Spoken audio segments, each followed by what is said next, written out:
A ver, el día de hoy vamos a ver el tema de la argumentación. Nosotros podemos notar que existen diferentes textos, ¿sí? Y dentro de ellos, un texto que también se nos suele presentar en los exámenes viene a ser el texto argumentativo, ¿no? La lectura crítica. Ahora, ¿qué es una lectura crítica en sí?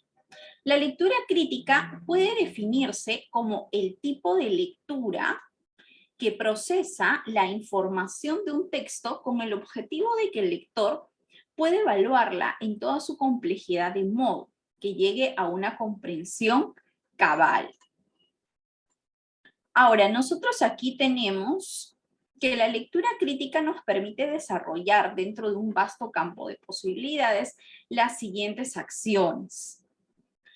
Nos va a permitir evaluar inferencias, es decir, juzgar si una conclusión se sigue necesariamente de las premisas presentadas. También una lectura crítica nos puede permitir evaluar la fortaleza o debilidad de los argumentos presentados. Es decir, para ello nosotros necesitamos identificar antes de ello los elementos de un texto argumentativo. También ese tipo de lectura nos permite advertir falacias en una argumentación, identificar ambigüedades, contradicciones, incoherencias, deformaciones o errores en la información.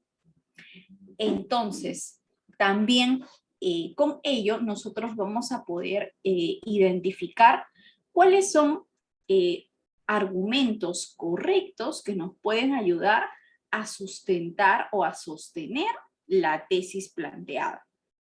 Identificar la modalidad, actitud, punto de vista que adopta el autor respecto de lo que dice, incluidos los usos de la ironía, el doble sentido, el sarcasmo, ¿no? Entonces, se pueden encontrar argumentos también de este tipo. Precisar el sentido exacto del vocabulario empleado. También es muy importante que nosotros tomemos en cuenta el vocabulario que empleamos cuando queremos argumentar y sostener algún tipo de tesis. Evaluar si un enunciado es realmente la aplicación de cierto principio. Evaluar si algo es una simple suposición. Evaluar si una definición es adecuada o no. Entonces, como nos damos cuenta, la lectura crítica a nosotros nos permite que podamos pues desarrollar diversos aspectos, ¿no? Y también diferenciar un punto de otro. Ahora, vamos a ver aquí qué es un texto argumentativo. ¿Qué es un texto argumentativo? La argumentación consiste en ofrecer un conjunto de razones en apoyo de una conclusión. Argumentar no consiste simplemente en la afirmación de ciertas opiniones, ni siquiera se trata sencillamente de una disputa, se trata de respaldar ciertas opiniones con firmes razones. Por ello, la médula de la argumentación es el vínculo entre las premisas y la conclusión central del tesista. De manera que estamos ante una argumentación consistente cuando la conclusión se sigue plausiblemente de un conjunto sólido de premisas. Entonces, nosotros nos vamos a dar cuenta que estamos frente a un texto argumentativo cuando notamos que el autor toma una determinada posición frente a un tema que puede ser quizás de tipo controversial. Ahora, Tenemos aquí las características del texto argumentativo. Su función principal es presentar una idea con la finalidad de convencer a la otra persona. Al mismo tiempo que expone un tema, el autor adopta una postura respecto a ese tema. Es decir, ¿no? Puede presentar el tema determinado, hablar de él, ¿no? Y aparte de ello, mostrar una determinada postura frente a dicho tema. Los argumentos son lógicamente elaborados siguiendo un orden, constituyendo un conjunto sistemático. En la formulación de los argumentos se emplea un lenguaje claro y conciso, ¿no? Entonces, nosotros debemos tomar en cuenta aquí que en un texto argumentativo, el autor toma una determinada posición, ¿no?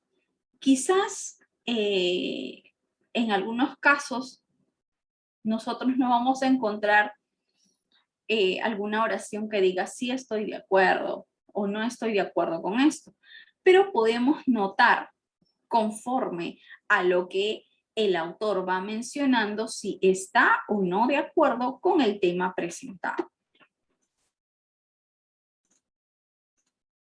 Ahora, ¿cómo es la estructura del texto argumentativo?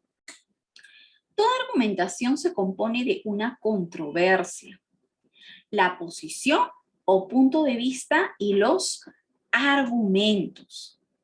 ¿Qué es la controversia? Es la pregunta directa o indirecta de índole polémica que abre el texto argumentativo. ¿Qué es la posición?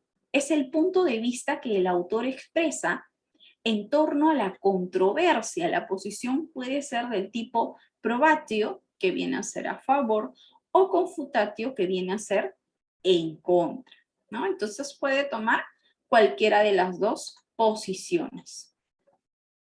¿Qué son los argumentos? Son las razones plausibles que se esgrimen para sustentar la posición o el punto de vista del autor. Se debe propender a un sustento racional apoyado en una buena información. Existe una deontología del argumentador. Entonces, el argumento es el que va a sostener la posición del autor. Podemos tener quizás un argumento central, ¿sí? Y otros argumentos secundarios que respaldan el principal. Ahora, aquí seguimos con la estructura del texto argumentativo. Toda argumentación se compone de una controversia, la posición o punto de vista y los argumentos.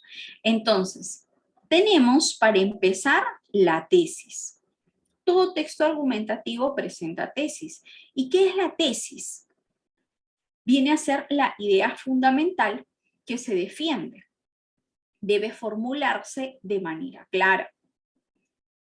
Cuerpo de la argumentación, relación de razones para defender la idea planteada o refutar ideas contrarias. Y la conclusión viene a ser el cierre del texto tras el razonamiento lógico derivado de la argumentación precedente. Entonces, vemos que estas son las partes de un texto argumentativo. En estos textos suelen predominar los conectores lógicos de tipo causales y consecutivos. Por ejemplo, tenemos que la tesis se puede conectar con el argumento, ¿sí? Con un tipo de enlace causal. A su vez, el argumento también, de manera viceversa, se puede conectar con la tesis con un conector consecutivo, ¿no? Por ejemplo, ¿no?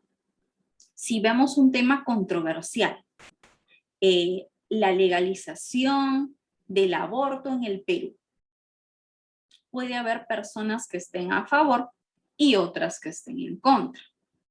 Si yo digo, por ejemplo, tesis, imaginemos, es necesario legalizar el aborto en el Perú.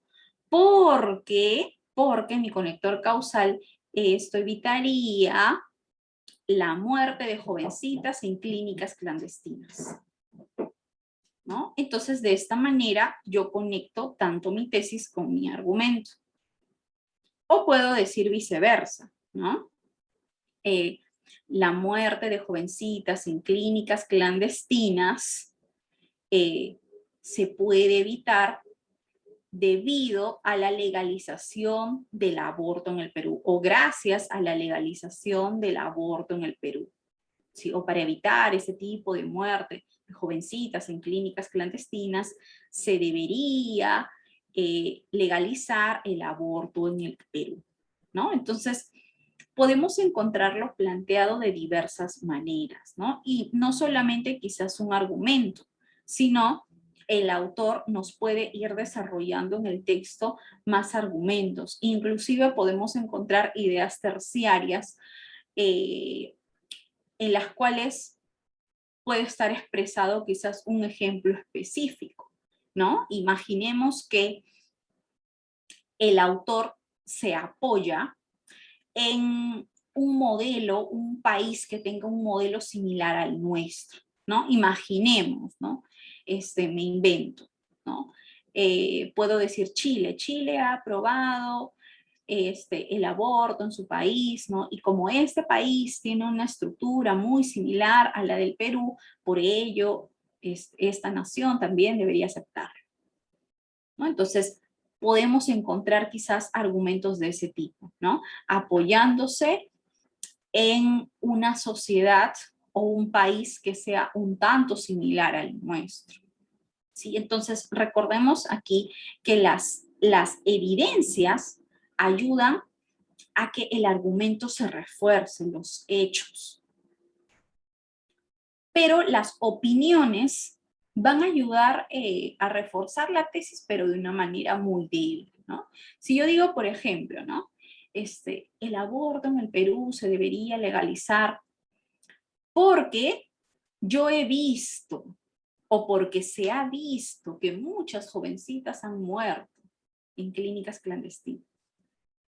Es un tanto diferente, porque un punto es que yo diga yo he visto, y otro punto muy distinto es mencionar que según el estudio que ha hecho, me invento, por ejemplo, según el estudio que ha publicado El Comercio, en el año tal, hasta el año tal, han fallecido tantas jovencitas en clínicas clandestinas por aborto.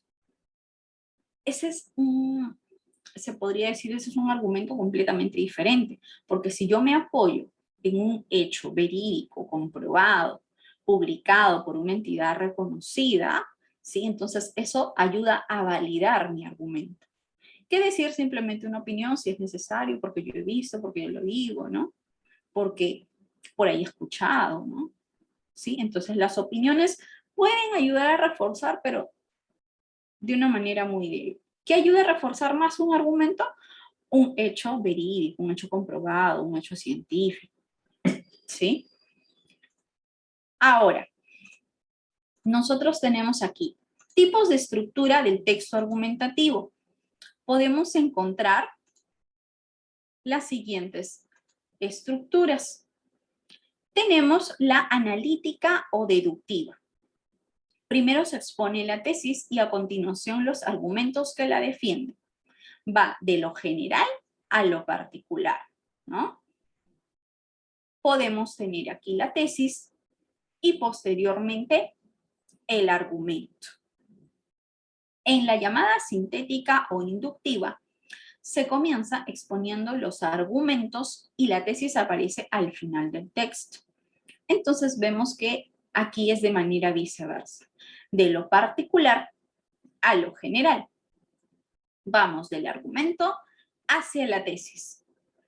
Y también podemos tener un modelo enmarcado circular, en el que la tesis aparece al principio y al final del texto.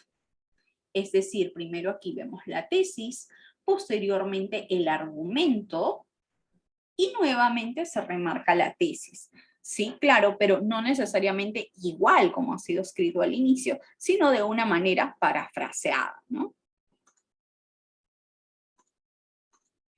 Ahora, tenemos aquí elementos principales del texto argumentativo.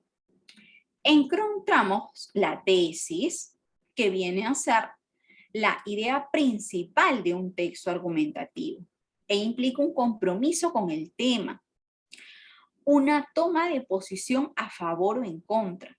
La tesis debe ser clara y estar formulada como una oración. Esta suele ocupar en el texto una posición destacada.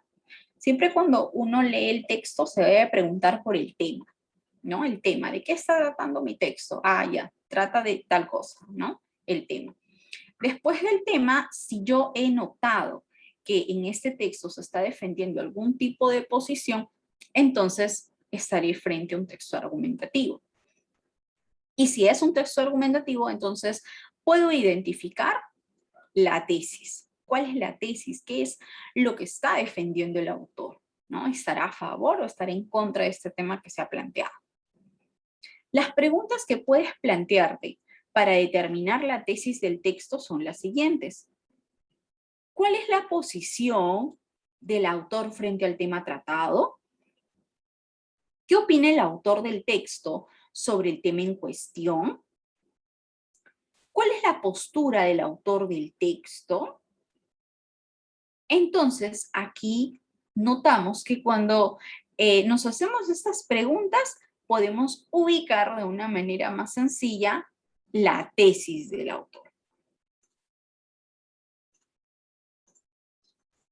Ahora, seguimos aquí con los argumentos. ¿Qué son los argumentos? Son las razones que sirven para defender la tesis. Para identificar los argumentos, debemos tener en cuenta que entre ellos y la tesis se establece una relación de causa-consecuencia. Esta relación se manifiesta a veces por medio de conectores causales o consecutivos. Tenemos conectores como el porque, el puesto que, por ello, en consecuencia, etcétera, ¿no? Entre otros. Cuando en un texto se dan varios argumentos, es frecuente que cada uno de ellos vaya introducido por una expresión de este tipo. Puede ser en primer lugar, además, por otra parte. La presencia de estas expresiones pueden ayudarnos a identificar los argumentos. Entonces, también va a depender mucho si mi texto es corto o es largo, ¿no? Si es un texto largo, yo puedo encontrar una mayor cantidad de conectores de orden, ¿no? En primer lugar, en segundo lugar, por último, ¿no? O conectores aditivos como el además, el asimismo, ¿sí? Los conectores de adición me ayudan a unir ideas terciarias. Por lo general, los conectores de adición yo los voy a encontrar dentro de un párrafo donde ya se está explicando una idea secundaria, ¿sí? Ahora, vemos, el argumento central es la razón que el autor distingue como la más fuerte para demostrar su tesis, ¿sí? Entonces, si yo me encuentro ante un texto un poco larguito, ¿sí? Y es un texto argumentativo, entonces puedo encontrar varias razones que me explique el autor, ¿no? Varios argumentos, ¿no? Donde uno de ellos va a ser el llamado argumento central. Argumento secundario es una razón que el autor añade para darle más fuerza a su argumentación, ¿no? Una razón más. Argumentos equivalentes, estas razones comparten la misma fuerza argumentativa, ¿no?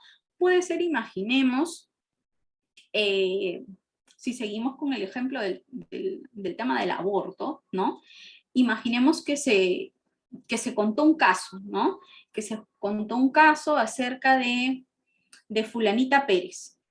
Entonces se comenta que fulanita Pérez, ¿no? Según el diario El Comercio, ¿no? Se entrevistó a la mamá de fulanita Pérez, ¿no? Y pues la madre comentó que su hija falleció en una clínica clandestina al practicarse un aborto, ¿no? Luego se cuenta el otro caso, ¿no? De fulanita Flores, ¿no? También, ¿no? Entonces, estos son argumentos equivalentes porque es un caso donde una jovencita fallece y otro caso donde también una jovencita fallece por la misma causa, ¿no? Un aborto quizás mal practicado, ¿sí? Entonces, estos argumentos son equivalentes y yo me puedo dar cuenta que son argumentos equivalentes además porque van conectados por mis llamados conectores de adición, el además, el asimismo, el también, ¿sí? Estos son los conectores de adición. Ahora, vamos a ver un texto. Vamos a ver un texto y luego vamos a deducir cuál es el tema de este texto. A ver, vamos a leer. Empezamos con la lectura. A ver, colegas, ¿quién se anima a leer este texto? A ver, quizás Arturo, Daniel, Flavio, Marta, Silvia, Tony, Emilio. A ver, por ahí, ¿alguno de ustedes se anima a leer el texto?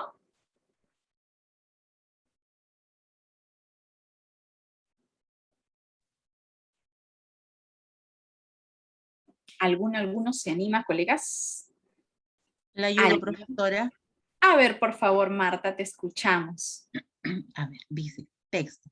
Todos los hombres desean por naturaleza conocer. Una prueba de ello la tenemos en el goce que nos proporcionan nuestros sentidos, porque aparte de su utilidad, son queridos por sí mismos y por encima de todos el de la vista. Porque no solo cuando tratamos de hacer algo, sino también en la ociosidad, preferimos el ver a cualquier otra cosa. La razón está en que en este sentido, más que en ningún otro, nos hace conocer y trae a la luz muchas diferencias entre las cosas. Todo conocimiento tiene su origen en una básica tendencia de la naturaleza humana, que se manifiesta en las acciones y reacciones más elementales del hombre. El ámbito entero de la vida de los sentidos se halla determinado e impregnado por esta tendencia. Muy bien, muchas gracias, Marta, por la lectura. A ver, colegas, ¿de qué habrá tratado este texto? El sentido de la vista. Muy bien, excelente, perfecto, claro. Vemos que trata acerca del sentido de la vista, ¿no? Perfecto. Entonces, nosotros podemos decir acá, ¿no? Que el sentido de la vista, notamos que el autor hace un énfasis en ello, ¿sí? Nos menciona acerca, pues, primero de manera general de nuestros sentidos, ¿no? Y luego que nos dice que gracias a estos sentidos nosotros podemos obtener un tipo de conocimiento, ¿no? Podemos diferenciar un elemento de otro, ¿no? De todos nuestros sentidos, hace un mayor énfasis en el de la vista, porque gracias a la vista nosotros podemos admirar y captar rápidamente todo lo que vemos a nuestro alrededor y podemos conocer, ¿no? Posteriormente vemos que en la última parte del texto se nos dice: todo conocimiento tiene su origen en una básica tendencia de la naturaleza humana que se manifiesta en las acciones y reacciones más elementales del hombre. El ámbito entero de la vida de los sentidos se haya determinado, impregnado por esa tendencia, ¿no? Entonces vemos que al final se nos denota que el hombre tiene una tendencia natural al conocimiento, ¿no? Al querer conocer, ¿no? Por ello podemos notar, ¿no? Que desde que los pequeños nacen, podemos ver a los bebés desde que nacen, quieren conocer, ¿no? Todo, quieren mirar, quieren tocar, ¿no? Y justamente porque todos los seres humanos tenemos esta tendencia natural de querer saber, querer conocer, ¿no? Y obtener pues ese conocimiento. ¿Y gracias a qué? A nuestros sentidos. Entonces podríamos decir que el tema es la tendencia natural humana por el conocimiento. Ahora, ¿cuál podríamos decir que es la tesis del autor? ¿Cuál será su posición? ¿Cuál será la opinión del autor? ¿Cuál será la opinión del autor? Tesis siempre es opinión. Que todos los hombres desean por naturaleza conocer. Muy bien, perfecto, excelente, Marta, perfecto, muy bien. Coincidiste con todo lo que decía en la tesis, excelente. Claro, que todos los hombres desean por naturaleza conocer, excelente. Ese es el deseo, ¿no? Ese es el deseo de todo hombre, de toda persona en general. Muy bien. Entonces, ¿cómo el autor sostiene esta tesis? ¿En qué se basa? ¿Cuál es su argumento? ¿Por qué dice eso? ¿Por qué dice que todos los hombres desean por naturaleza conocer? ¿Por qué menciona ello? Porque dice que el goce nos proporciona, lo tenemos en el goce que nos proporciona nuestro sentido.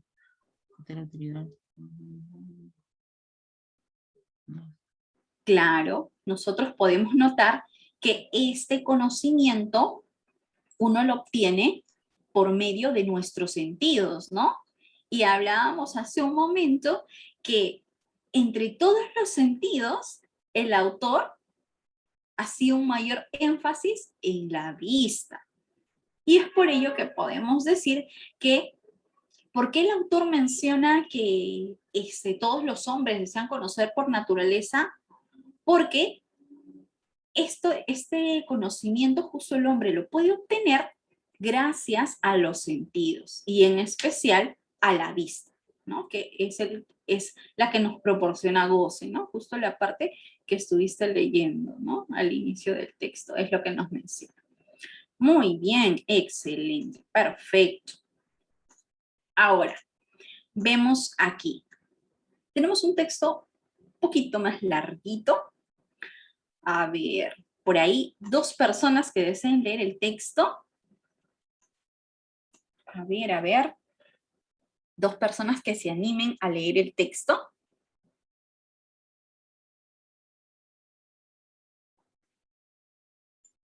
Habrá por ahí algunos voluntarios o voluntarias.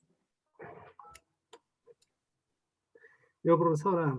A ver, Daniel, por favor, te escuchamos. Si gustas, puedes leer la primera parte o si gustas todo el texto. Depende de ti. Ya. Texto 1.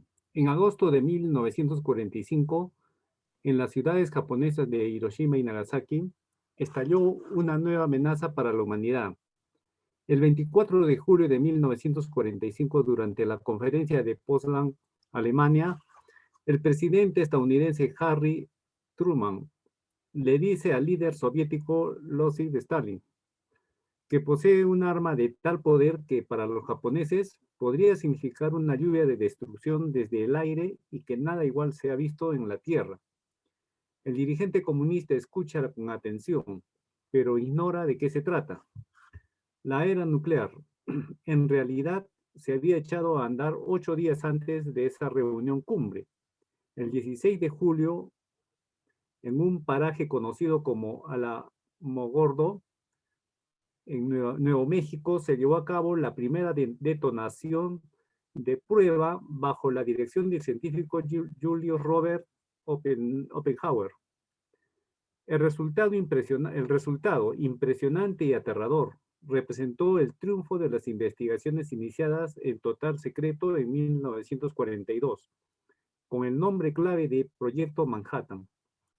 Dado que los norteamericanos e ingleses estimaban que Japón no se iba a rendir con facilidad y que invalidarlo tomaría tiempo y más hombres, las batallas de Hiroshima y Okinawa serían una muestra de ello. Ni el presidente Truman ni su homólogo británico Winston Churchill escucharon el 6 de agosto de 1945 a quienes se oponían al ataque contra Hiroshima usando la nueva arma, la bomba atómica. A las 8:15 y 17 segundos de la mañana del 6 de agosto de 1945, La primera bomba atómica de la historia, llamada Little Boy, se desprende de un bombardero.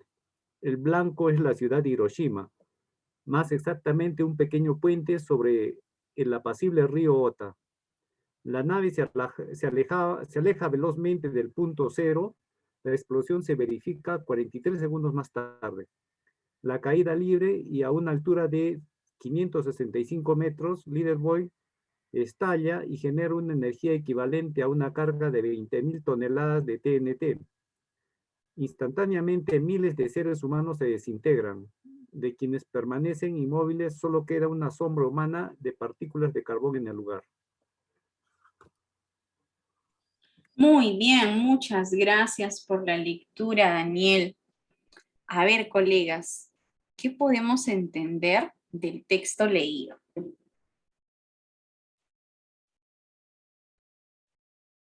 ¿Qué nos comenta aquí el autor?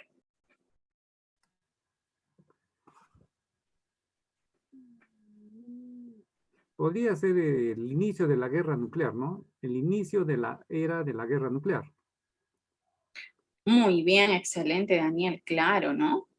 Vemos que efectivamente el texto trata acerca de este trágico momento en donde vemos cómo se produce este ataque y que también habían personas involucradas en ello. Y vemos pues al final cómo es el resultado después de este estallido de la bomba atómica, ¿no? Y que pues por conocimientos nosotros sabemos también que pues las consecuencias de este ataque no quedaron aquí, sino que perduraron a lo largo de los años, ¿no? Porque no fue un ataque cualquiera, sino fue un ataque nuclear, ¿no? Como lo mencionaste, Daniel. Muy bien, excelente, colegas.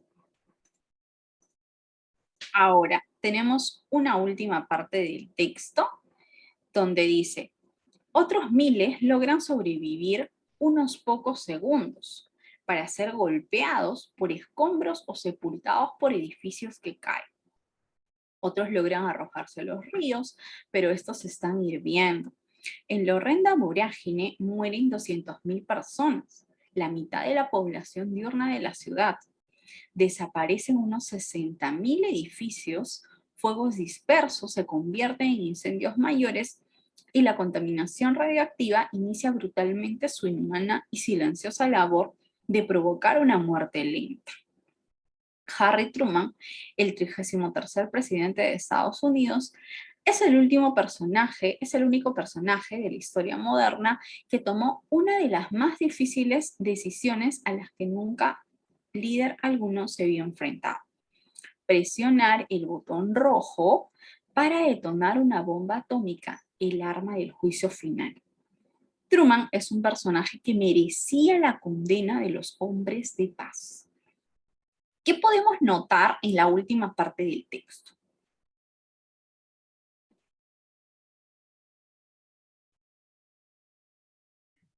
¿Qué nos comenta el autor y en esta otra parte? La difícil decisión que tuvo que tomar el presidente, Muy bien, el excelente, de claro, detonar la bomba. claro. Vemos que él tuvo que tomar, ¿no?, esta difícil decisión. ¿Y qué podemos notar al final cuando nos decía que es un personaje que merecía o merecería la condena de los hombres de paz? ¿Qué nos puede hacer notar que en verdad fue castigado o no?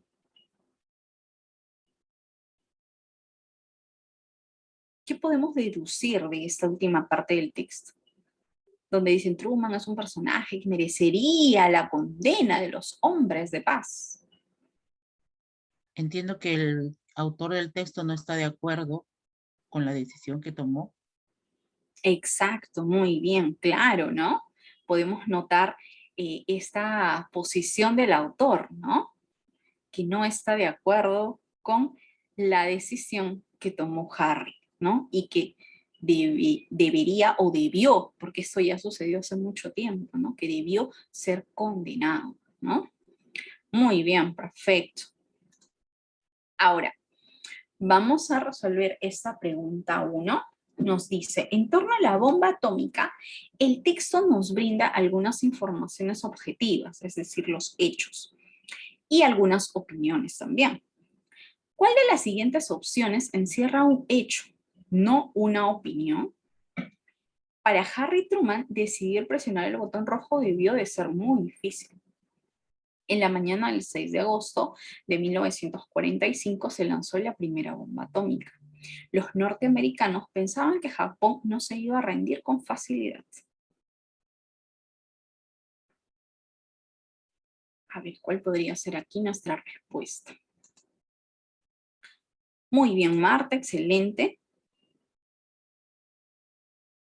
Muy bien, Arturo, perfecto.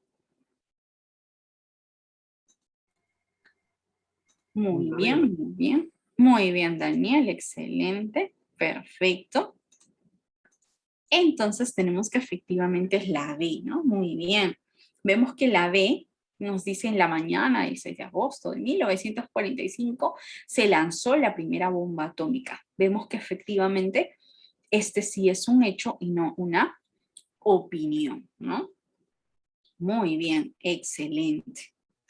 Ahora, vemos aquí otra pregunta, nos dice, medularmente el texto gira en torno a una prolija definición de la famosa primera bomba atómica llamada Little Boy y la explicación de sus deleterios efectos sociales al inusual valor del presidente norteamericano Harry Truman como personaje relevante de la moderna historia occidental, al terrible carácter de la decisión de Harry Truman de aplicar la bomba atómica sobre poblaciones japonesas.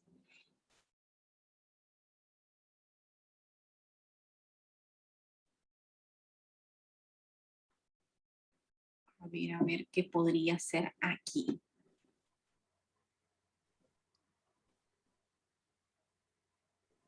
¿Cuál podría ser aquí nuestra clave?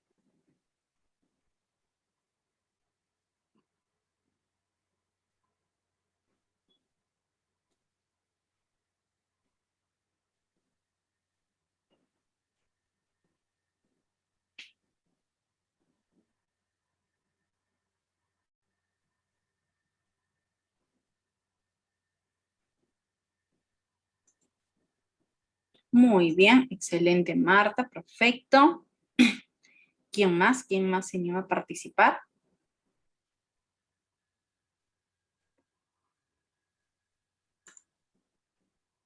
Muy bien, Silvia, excelente. ¿Alguien más? ¿Alguien más se anima a participar?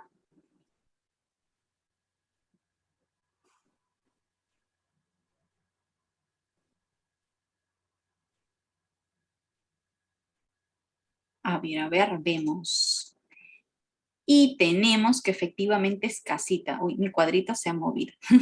Es casita la clave, ¿sí? Tenemos que, sí, efectivamente la respuesta es que este texto gira en torno al terrible carácter de la decisión de Harry Truman de aplicar la bomba atómica sobre poblaciones japonesas, ¿no? Entonces, podemos notar que pues ya al final del texto se nos remarca un poco más esta idea, ¿no? Y vemos que pues el autor, como por ahí lo mencionó Marta también, ¿no? Podemos notar que el autor no está de acuerdo con la decisión que este personaje tomó, ¿no? De pues apretar el botón rojo y activar esta bomba atómica sobre las poblaciones japonesas. Muy bien, pregunta 3. Dice, se infiere que para un belicista la actuación de Harry Truman sería, belicista viene de bélico. Justificable. Muy bien, excelente. Muy bien, ¿quién más? ¿Quién más desea participar? Muy bien, Marta, perfecto.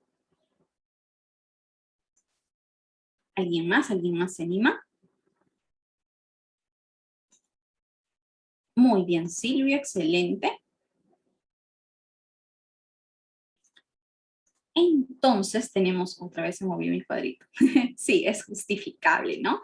Porque si es una persona bélica, ¿sí? Es decir, muy bien, Tony, perfecto. Es decir, que es una persona que pues se relaciona con la guerra, con el conflicto. Para esta persona conflictiva, ¿no? Sí va a notar justificable la actuación de Harry Truman, ¿no? Pero si la pregunta fuese con una persona pacífica, pues tomaríamos como respuesta todo lo contrario, ¿no? Muy bien, excelente. A ver, 4. El proyecto Manhattan, liderado por Oppenheimer, duró un lapso de 3 años, se llevó a cabo en un lustro, se inició en la ciudad de Potsdam. El proyecto Manhattan. ¿Podría poner el texto inicial, por favor, para ver? Sí, claro que sí.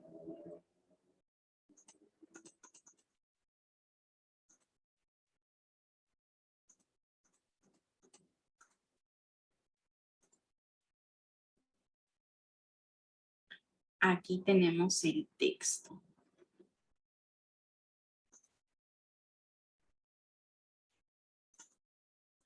Por ejemplo, en esta parte dice, la era nuclear en realidad se había echado a andar 8 días antes de esa reunión cumbre, el 16 de julio, en un paraje conocido como Alamogordo, en Nuevo México.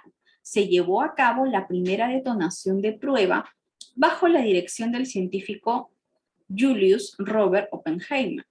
El resultado, impresionante y aterrador, representó el triunfo de las investigaciones iniciadas en total secreto en 1942, con el nombre clave de Proyecto Manhattan. Por aquí también se nos presentan años. Dice, por ejemplo, acá al inicio, ¿no? En agosto de 1945, en las ciudades japonesas de Hiroshima y Nagasaki, estalló una nueva amenaza para la humanidad.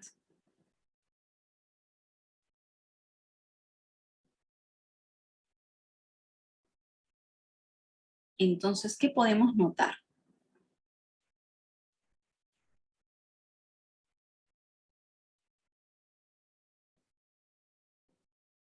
Iniciadas en total secreto en 1942, nos dice acá.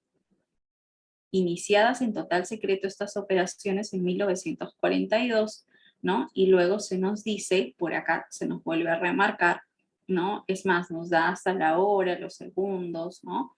Que el 6 de agosto de 1945, la primera bomba atómica se desprende de un bombardeo. Entonces, ahora sí, vamos a la pregunta.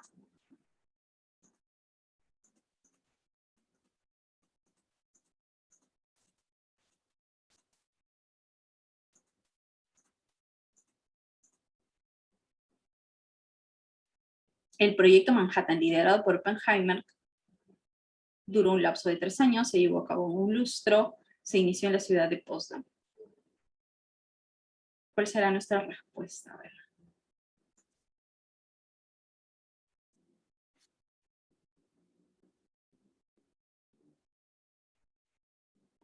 Después de haber visto los datos de las fechas. Muy bien, Tony, excelente.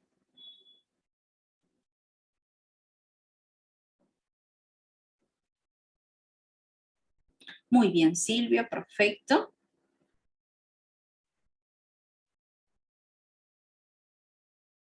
¿Quién más? ¿Quién más se anima a participar por ahí?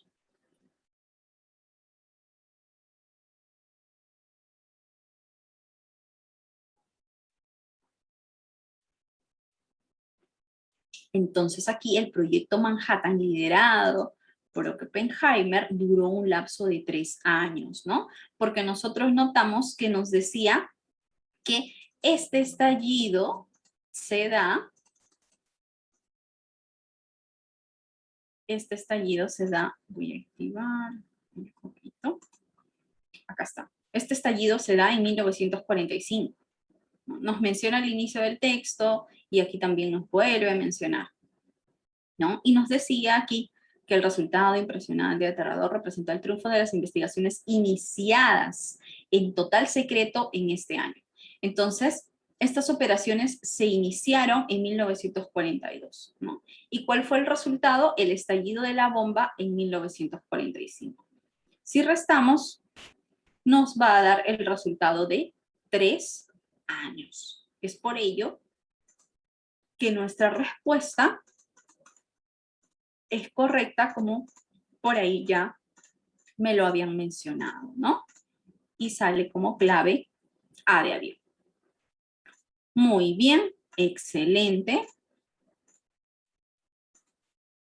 Ahora, tenemos otra preguntita más, dice, se infiere del texto que el líder comunista en 1945 era muy amigo de los japoneses, superior a Winston Churchill, aliado de los norteamericanos. Aliado de Norteamérica. Muy bien, excelente, gracias Daniel. ¿Alguien más? ¿Alguien más se anima a participar?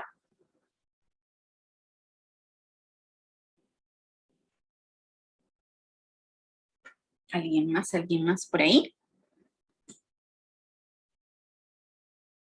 Inferencia, inferencia.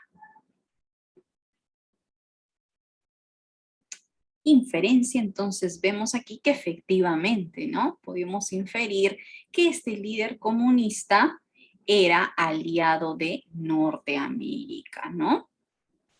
Por ello, pues, se estuvo de acuerdo con el ataque. El objetivo que perseguía Truman con las bombas atómicas era intimidar a los alemanes con las bombas nucleares, conseguir el apoyo incondicional de Winston Churchill, conseguir que Japón se rindiera con mayor rapidez. ¿Cuál era el objetivo? Muy bien, Daniel, excelente.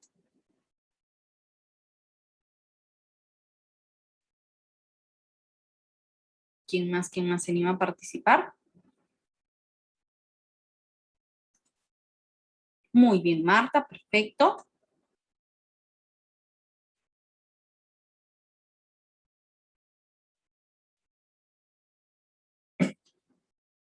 ¿Alguien más? ¿Alguien más? Muy bien, Arturo, excelente. Muy bien, Tony, perfecto. Entonces, podemos notar que efectivamente la C es la respuesta, ¿no?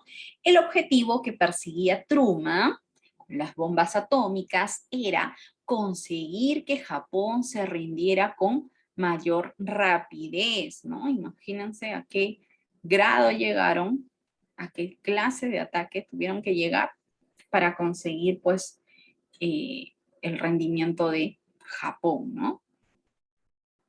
Siguiente pregunta. El comentario final del autor sobre el presidente norteamericano se puede cimentar sobre bases económicas, ideológicas, éticas. El comentario final del autor,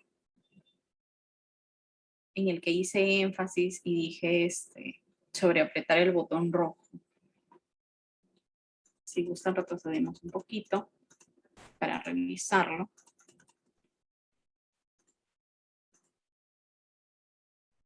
¿No? En esta parte nos dice: Harry Truman, el 33º presidente de Estados Unidos, es el único personaje de la historia moderna que tomó una de las más difíciles decisiones a las que nunca líder alguno se había enfrentado: presionar el botón rojo para detonar una bomba atómica, el arma del juicio final. Truman es un personaje que merecería la condena de los hombres de paz.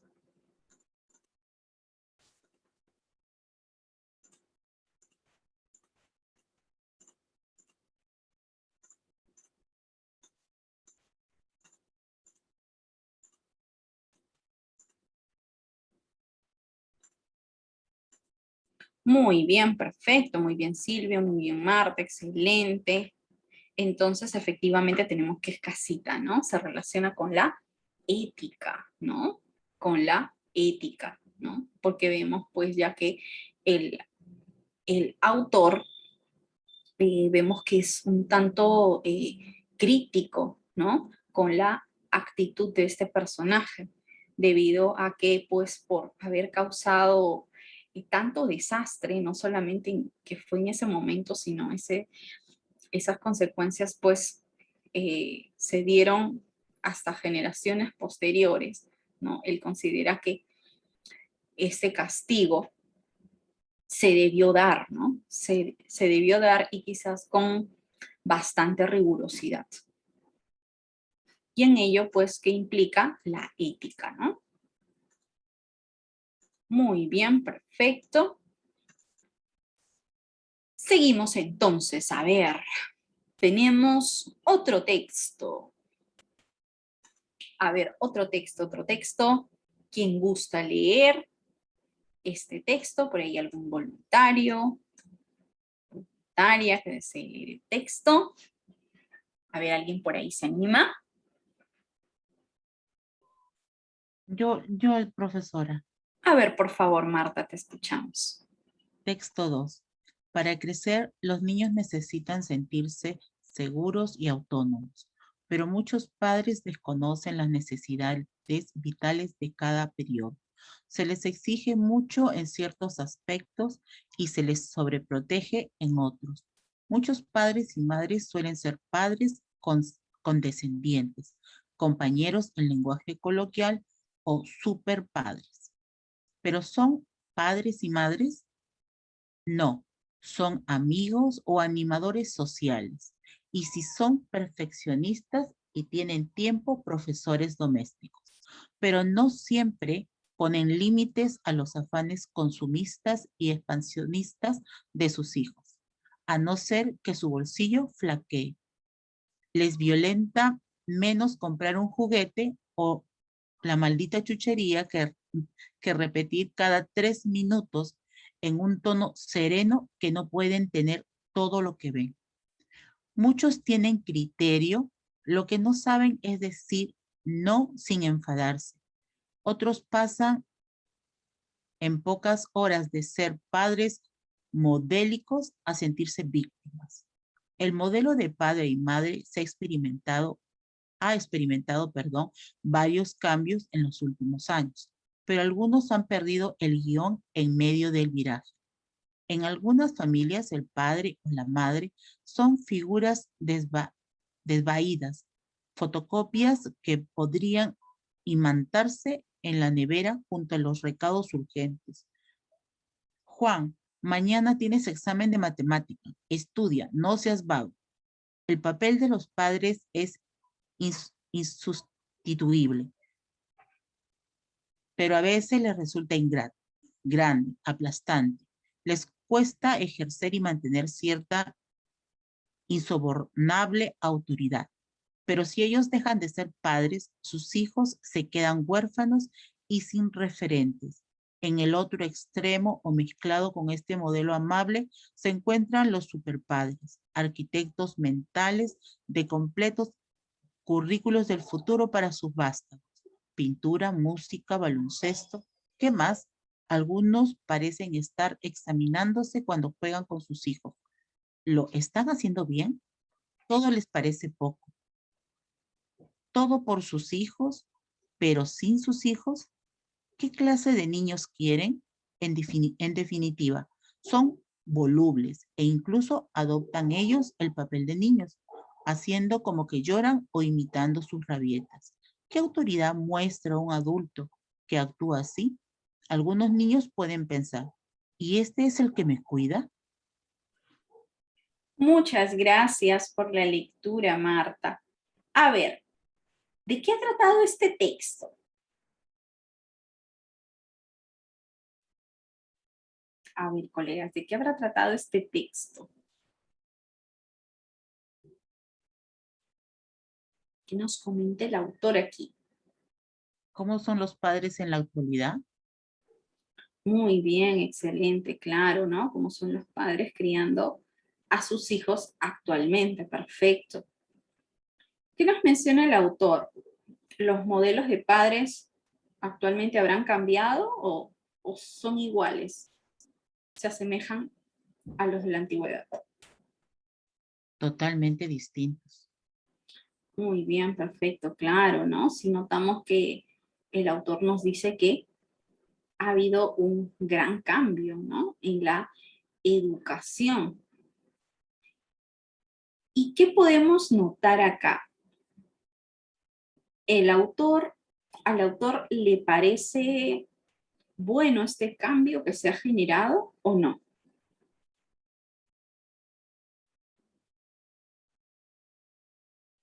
¿Qué opinión tiene el autor con respecto a la crianza que están dando los padres a sus hijos en la actualidad? Que no es la adecuada.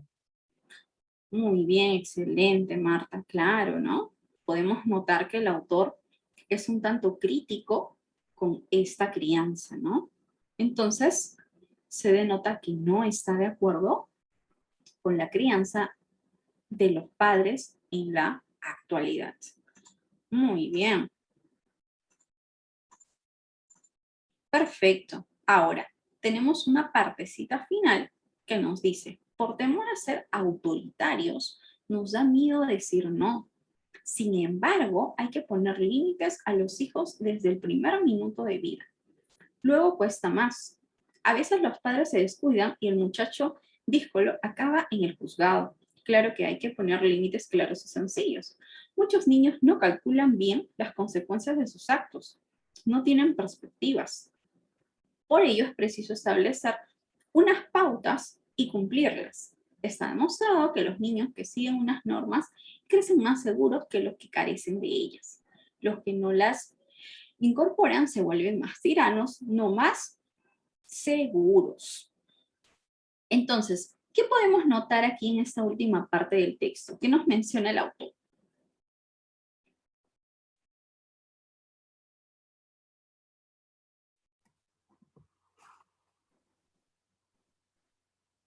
A ver, ¿qué nos está comentando el autor?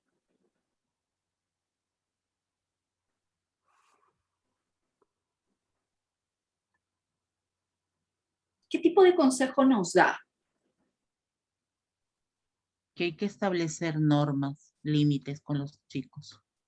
Muy bien, Hay que excelente. respetarlos, ¿no? Claro, perfecto, claro, ¿no? En vista de que él ya expuso sobre los tipos de padres que ha ido encontrando en la sociedad, ¿no? Vemos que ya prácticamente al finalizar el texto nos da un consejo, ¿no? Que se deben poner límites y no tener miedo a decir no. Ahora, también podemos notar que el autor nos dice que es muy necesario poner esos límites desde el inicio, ¿no? Y estos límites nos dice que deben ser claros, sencillos, ¿no? Siempre de acuerdo a la edad que presenta el niño, ¿no? Entonces, con este consejo que nos da el autor, nos dice que ya al final del texto, ¿no? Que está demostrado que los niños que siguen unas normas crecen más seguros que los que carecen de ellas. Los que no las incorporan se vuelven más tiranos, no más seguros, ¿no? Entonces, vemos que ya el autor cierra el texto con un consejo claro y luego nos dice el por qué él nos aconseja que los padres deben poner límites a sus hijos para criar seres más seguros de sí mismos. Muy bien, a ver, la preguntita nos dice, el texto alega fundamentalmente la idea de que los hijos precisan de los sabios consejos de sus padres para afrontar los grandes retos de la vida. Los niños necesitan que sus padres les fijen límites y orden antes que actúen como simples amigos. Es deber de los padres dar confianza a sus hijos para que estos sean como sus mejores amigos.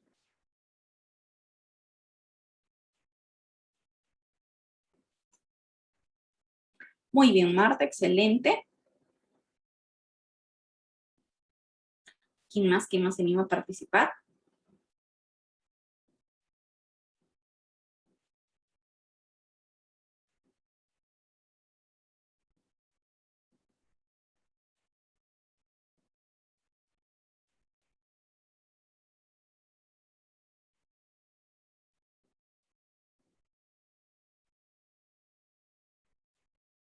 A ver, ¿quién más se anima, colegas?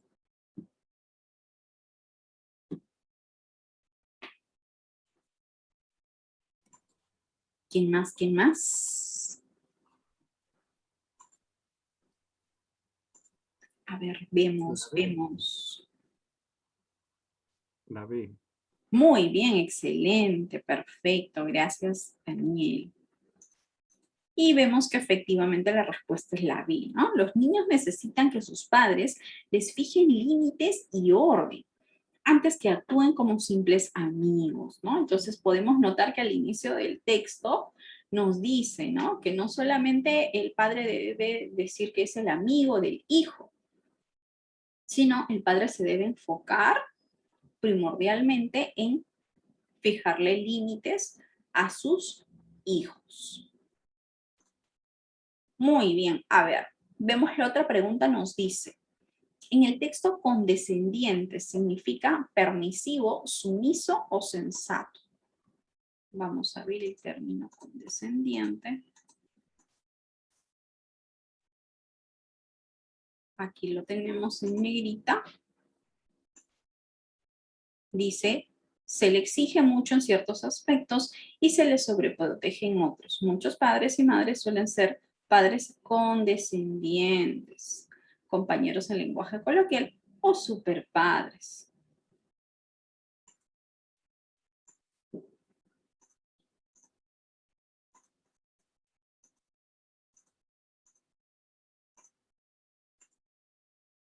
Muy bien, excelente, Marta, perfecto. ¿Quién más se anima a participar? A ver. Muy bien, Silvia, excelente. Muy bien, Daniel.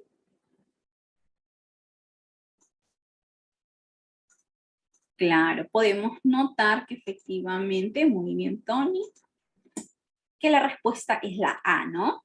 Permisivo. En el texto condescendiente significa permisivo, ¿no? Entonces se debe evitar pues que el padre sea permisivo, ¿no? Y que fije las reglas para poder tener seres humanos más seguros de sí mismos. A ver, tenemos otra preguntita, dice. Se concluye el texto que la renuncia de los padres a ejercer la autoridad con sus hijos les posibilitaría ser los mejores amigos de ellos. Sería una muestra de amor y cariño hacia ellos. Podría conducir una vida vinculada con la ilegalidad. A ver, ¿cuál podría ser aquí nuestra respuesta?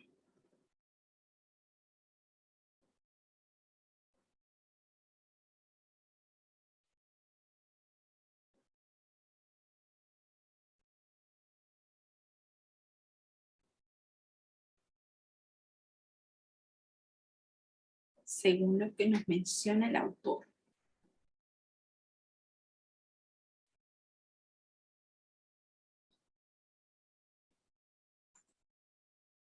Muy bien, Marta, excelente.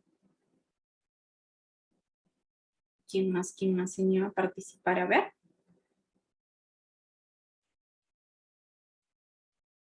La renuncia de los padres a ejercer la autoridad.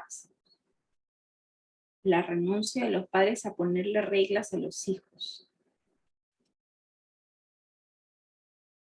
¿Qué podría resultar si el padre renuncia a ponerle reglas a sus hijos?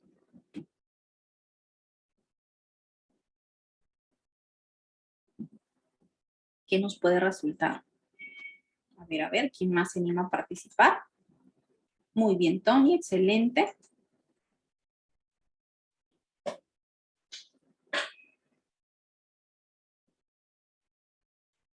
Bueno, vemos que este texto efectivamente se relaciona con la realidad, ¿no? Y nosotros que somos docentes podemos notar, ¿no? Cuando en un salón de clases, bueno, cuando eran clases presenciales, ¿no? Podemos notar, ¿no? Cuando un niño, pues, a veces no obedece las reglas que se le dan en la escuela, ¿no? ¿Cómo son sus padres? ¿Cómo es la crianza en casa, no? Cuando nos ponemos a conversar con mamá o papá del niño, podemos notar que a veces que ni siquiera la mamá obedece, ¿no? Y es ahí donde pues se pueden generar los problemas posteriores si al niño no se le impone reglas tajantes, ¿no? Muy bien, a ver, vemos. Y tenemos, uy, mi cuadrito se ha movido. La respuesta es casita, ¿sí? La respuesta es casita. Podría conducir a una vida vinculada con la ilegalidad, ¿sí? Entonces, nosotros podemos notar que el autor claramente al final del texto nos mencionaba que si los padres no le imponen las reglas correctas a sus hijos, entonces, ¿qué puede generar? Que este comportamiento inadecuado en el niño, ¿sí? Va a seguir y va a ir creciendo, ¿no? Entonces imaginemos, ¿no? El peor de los casos, ¿no? Que un niño, por ahí a veces, quizás alguna vez les habrá tocado, ¿no? Que se pierden las cosas en el salón, ¿no? Por ahí se pierde un borrador, se pierde un lápiz, un lapicero, ¿no? Y a veces, bueno, se da de casualidad, pero puede darse también que hay un niño que se está llevando las cosas. Y si la mamá no lo corrige, entonces este niño, pues, puede ser un potencial ladrón, ¿no? Y las consecuencias ahí sí son graves, porque ya va a caer en la ilegalidad, ¿no? Ahora, la siguiente pregunta dice, no se condice con lo aseverado en el texto decir que se puede renunciar a señalar límites a los hijos.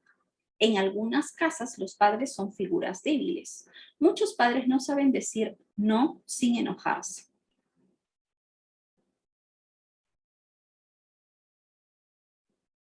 A ver, a ver, a ver.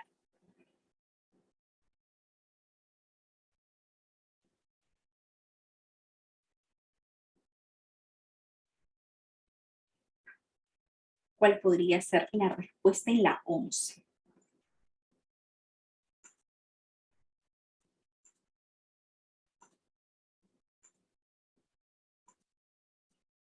Muy bien, Marta, excelente. ¿Quién más se anima a participar? A ver.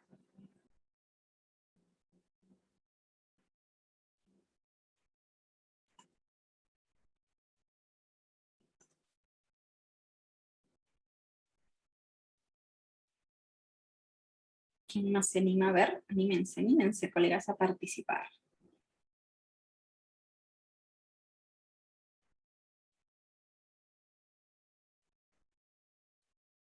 No se condice con lo aseverado en el texto. Decir que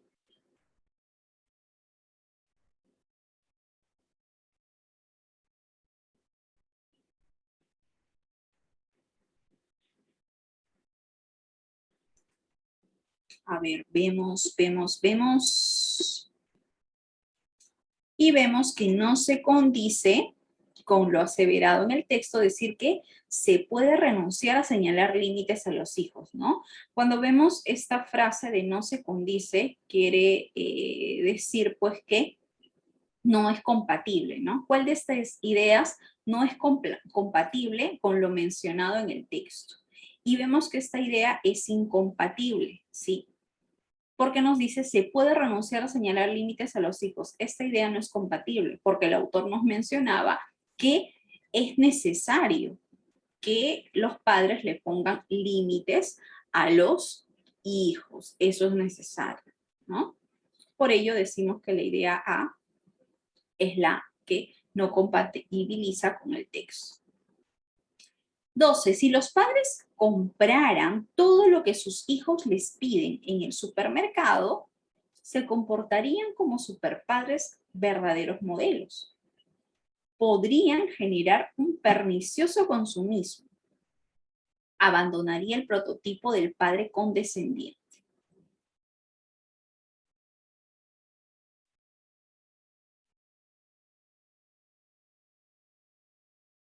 A ver, a ver, a ver.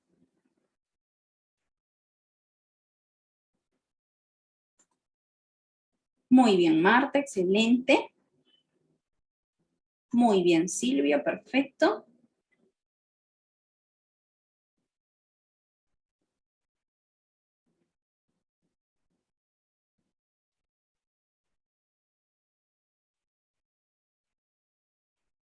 ¿Alguien más se anima a participar?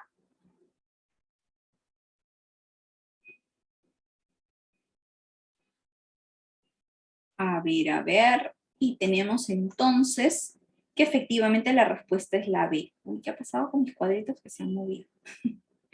A ver, entonces tenemos que podrían generar un pernicioso consumismo, ¿no? Si los padres compraran todo lo que sus hijos les piden en el supermercado, entonces podrían generar un pernicioso consumismo, ¿no? Entonces, en nuestra vida podemos notar, ¿no? Que hay padres que les compran todo lo que les piden a sus hijos, ¿no?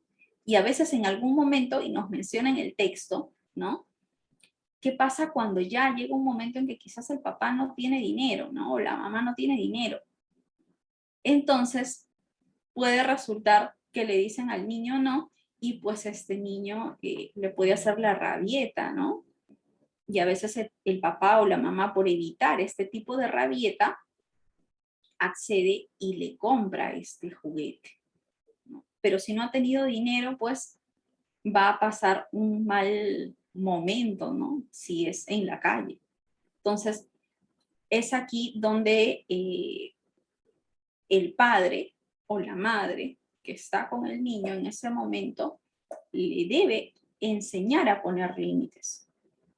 Porque si no, pues el niño puede pensar que todo lo puede obtener de una manera sencilla, ¿no? Sin respetar la decisión de sus padres, ¿no? Y luego, pues, vamos a obtener niños sin límites, ¿no? Que crecen sin límites, ¿no? Y también, pues, hay ciertas actitudes que nosotros notamos en el colegio, ¿no? De diversos niños que han sido criados sin límites y es por ello que pueden acarrear actitudes negativas. Ahora,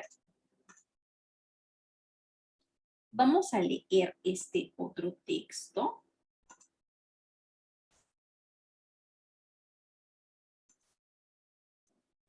A ver, leemos este otro texto. ¿Por ahí alguien desea leer este otro texto?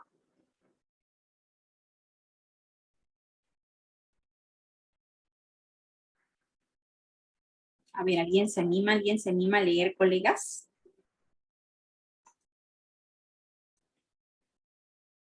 ¿Alguien se anima a leer el texto?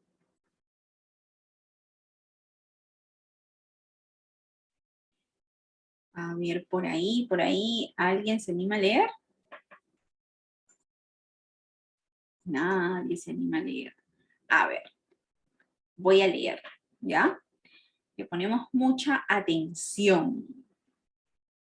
A ver, el texto dice, el gobierno del mundo ha venido a caer en manos de hombres que ignoran el pasado, que no tienen ternura por lo tradicional ni comprensión de lo que están destruyendo. El prevenirlo es un problema de educación y no muy difícil. Los hombres del pasado eran a menudo limitados y provincianos en el espacio. Pero los hombres que dominan en nuestra época son provincianos en el tiempo. Sienten por el pasado un desprecio que no merece y por el presente un respeto que merece aún menos. Pocos hombres de nuestros días podrán entender que un mero aumento de las comodidades materiales no es en sí algo de gran valor. Los nuevos poderes que la ciencia ha dado al hombre pueden ser manejados sin peligro por aquellos que, bien por el estudio de la historia o por su propia experiencia de la vida, hayan adquirido alguna reverencia por los sentimientos humanos y alguna ternura por las emociones que le dan colorido a la existencia cotidiana del hombre. No me atrevo a negar que la técnica científica pueda, con el tiempo, construir un mundo artificial preferible al mundo en que hasta ahora han vivido los hombres. Pero debo decir que si esto ha de realizarse, deberá hacerse por vía de ensayo y con el convencimiento de que el propósito de gobernar no ha de proporcionar tan solo placer a los que gobiernan, sino hacer la vida tolerable a los que son gobernados. La técnica científica no debe, por más tiempo, constituir la cultura de los mantenedores del poder y deberá formar la parte esencial del panorama ético de los hombres para comprobar que la buena voluntad por sí sola no puede hacer una vida buena. El conocimiento y el sentimiento son ingredientes por igual esenciales, tanto en la vida del individuo como en la de la comunidad. Un mundo sin deleite y sin afectos en un mundo privado de valor. El manipulador científico debe recordar esas cosas y si lo hace, su manipulación puede ser beneficiosa del todo. Todo lo que se necesita es que los hombres no se envenenen tanto con el nuevo poder que lleguen a olvidar las verdades que fueron familiares a todas las generaciones anteriores. Ni toda la sabiduría es nueva, ni todas las tonterías son anticuadas. A ver, ¿qué podemos notar en este texto? ¿De qué trata?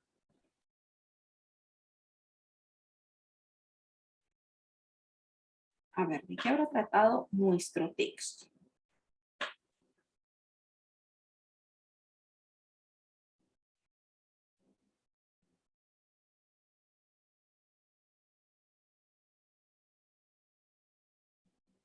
A ver, ¿de qué habrá tratado nuestro texto?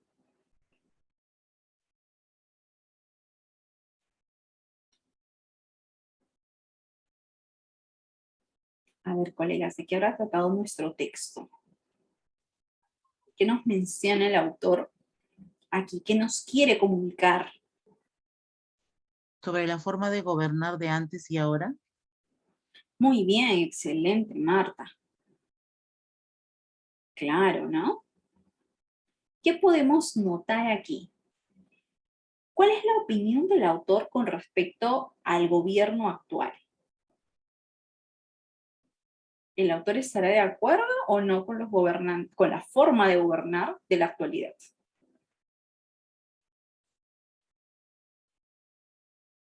A ver, ¿qué podemos denotar?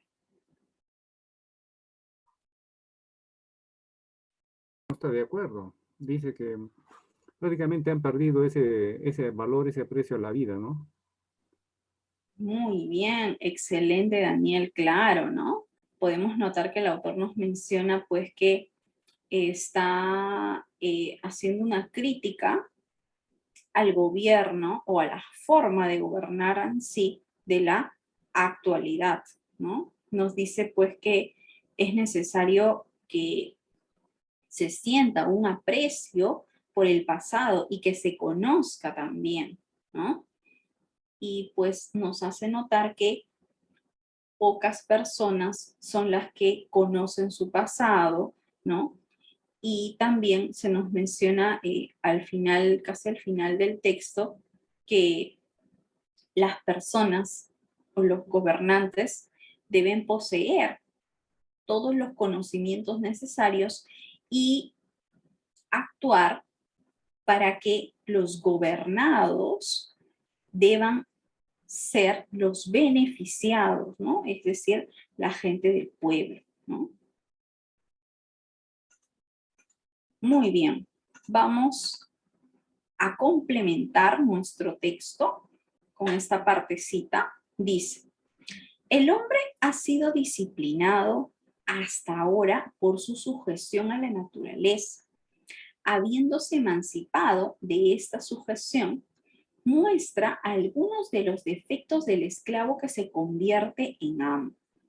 Es necesaria una nueva perspectiva moral en la que la sumisión a los poderes de la naturaleza sea reemplazada por lo que tiene el hombre de mejor. Mientras existe esa moral, la ciencia que ha librado al hombre de su cautiverio de la naturaleza podrá proceder a librarlo de su cautiverio de sí mismo.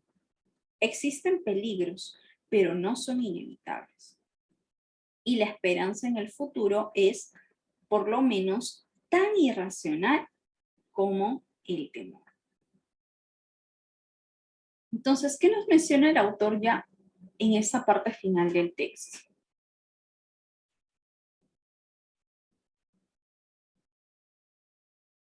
¿Qué nos está comentando?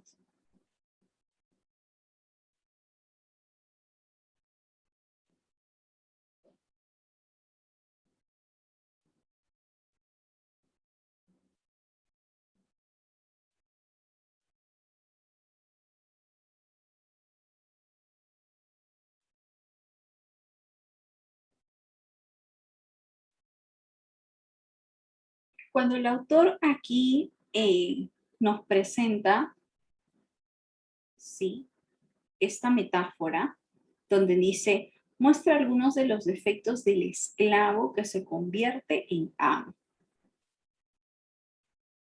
Cuando menciona al esclavo que se convierte en amo, ¿a quién en sí se está refiriendo con esta metáfora al decir amo? Al gobernante. Claro, muy bien, Marta, excelente, se refiere al gobernante, ¿no? Y pasa que pues este gobernante ha sido un ciudadano, ¿no? Un ciudadano que ha sido gobernado, ¿no? Y que luego nos dice el de esclavo o de ciudadano pasa a ser gobernante, pasa a ser amo, ¿no? Pero ¿qué pasa cuando él ya llega a ser amo? ¿Sigue con esta misma idea de sumisión y de servicio a los demás o cambia?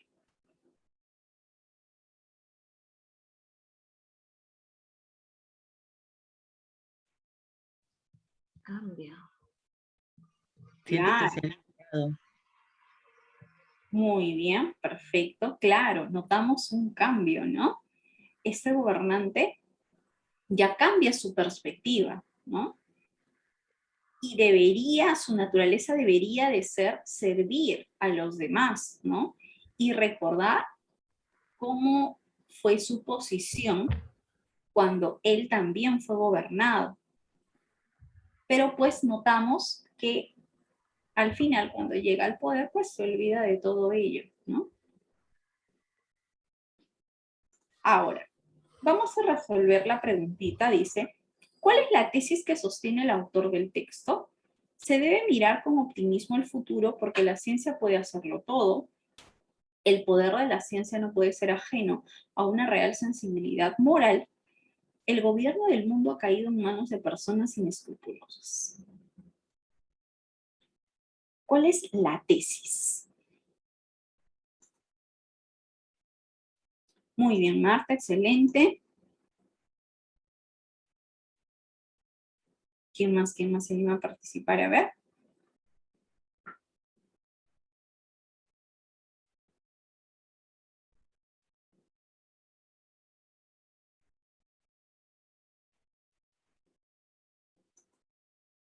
Muy bien, Nora. Excelente, muy bien, Daniel, perfecto.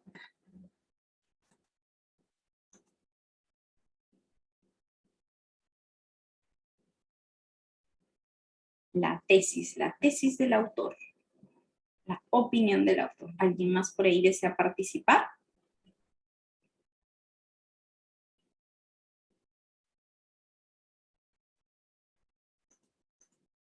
Muy bien, y podemos notar que efectivamente la clave es la B, ¿no? Tesis del autor, el poder de la ciencia no puede ser ajeno a una real sensibilidad moral. Notamos que pues el texto se relaciona mucho con lo moral, ¿no?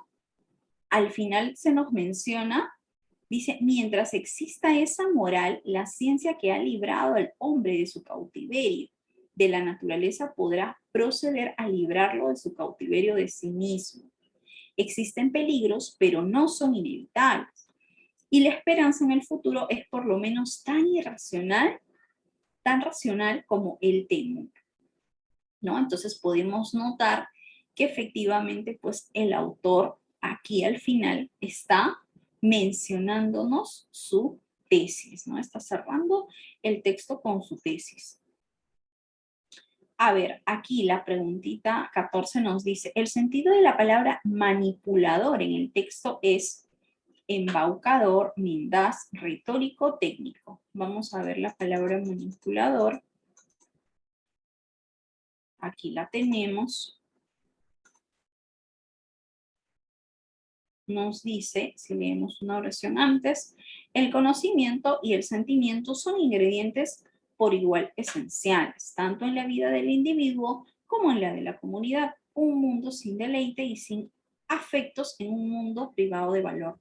El manipulador científico debe recordar estas cosas y si lo hace, su manipulación puede ser beneficiosa del todo. A ver, ¿qué significado podría tomar aquí manipulador?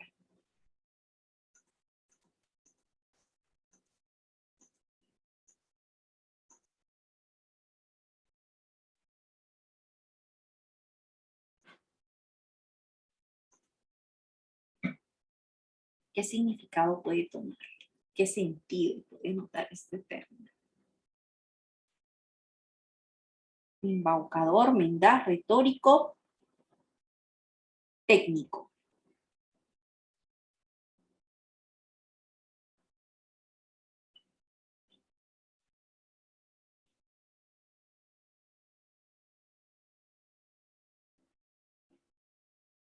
A ver, ¿qué podría ser aquí?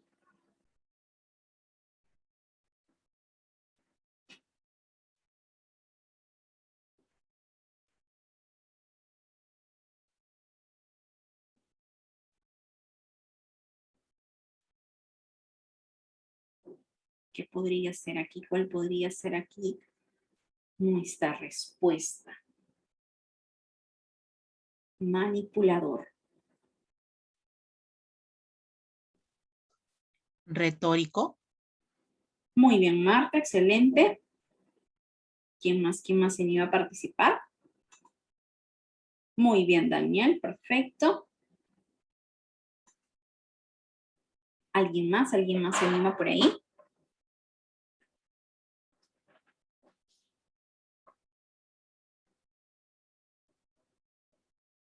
El sentido de la palabra manipulador. Y tenemos que aquí el significado es técnico. Ahora, ¿por qué? El sentido de la palabra manipulador es técnico. Si nosotros regresamos al texto,